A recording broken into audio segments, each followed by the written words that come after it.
नमस्कार, मैं आपका दोस्त फार्मासिस्ट रवि नेहरा। दोस्तों, आज एक ऐसे टॉपिक पे बात करने वाले हैं जो आज के दिन में ज़्यादा कॉमन हो रखा है। मैं बात कर रहा हूँ माइग्रेन की। आज अगर आप गांव में बात करो या आप शहरों में बात करो तो हर 2, 4, 5 लोगों से आप बात करोगे, उनमें से किसी एक बंदे को माइग्रेन रहता है। माइग्रेन होता क्या है?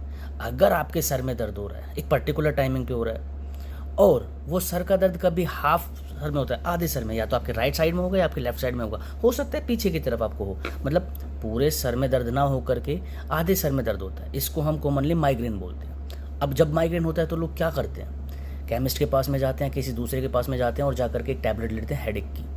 उस टाइम पे हेडेक में थोड़ा सा आराम आ जाता है, बट ये फिर बाद में दोबारा से होता है, फिर हम दोबारा जा करके ले लेते हैं।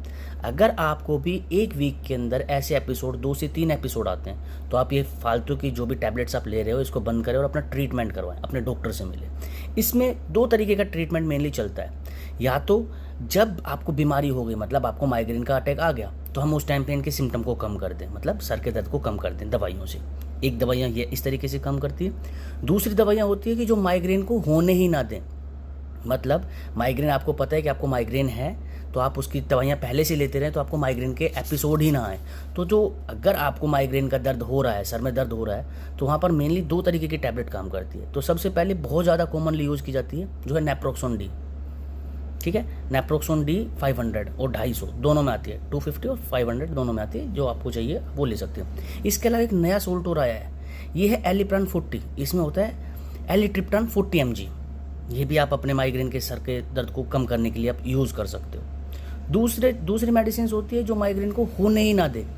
उसके अंदर मेनली जो चलती है वो चलती है फ्लूनार्जिन 10 mg। और इसके अलावा एक कंपोजिशन और होता है जो कॉम्बिनेशन में आता है, जिसमें आता है प्रोपेनोल 40 mg और फ्लूनार्जिन 5 mg और 10 mg। या तो 5 mg आएगा या 10 mg आएगा, तो ये दूसरा कंपोजिशन है। हाँ, मैं आपको एक बात बता दूं, जो ये दूसरी मेडिसिन है जो माइग्रेन को रोकने का काम करती है, माइग्रेन को होने से बचाती है, इनको एटलीस्ट 2 सप्ताह तो चाहिए ही चाहिए अपना काम करने के लिए। मतलब 15 दिन से पहले अपना काम नहीं करती हैं। 15 दिन के बाद में आपके माइग्रेन को अटैक को कम कर सकती हैं, कम कर देंगी। ये डिपेंड करता है आपके डॉक्टर के ऊपर कि वो इन मेडिसिन को आपको 2 महीने यूज़ कराता है या 3 महीने यूज़ कराता है। बट हाँ, ये कॉमनली अवेलेबल है इंडिया के अंदर। और ये मेडिसिन किसको नहीं लेनी है? सबसे पहले अगर किसी भी पेशेंट का बीपी लो होता हो, या पेशेंट डायबिटिक हो, या हाइपरटेंसिव पेशेंट हो, किडनी और लीवर से मतलब उससे रिलेटेड उसको कोई प्रॉब्लम्स हो। और इसके अलावा जो भी लेडीज़ प्रेग्नेंट हैं वो कभी भी मेडिसिन को ना लें।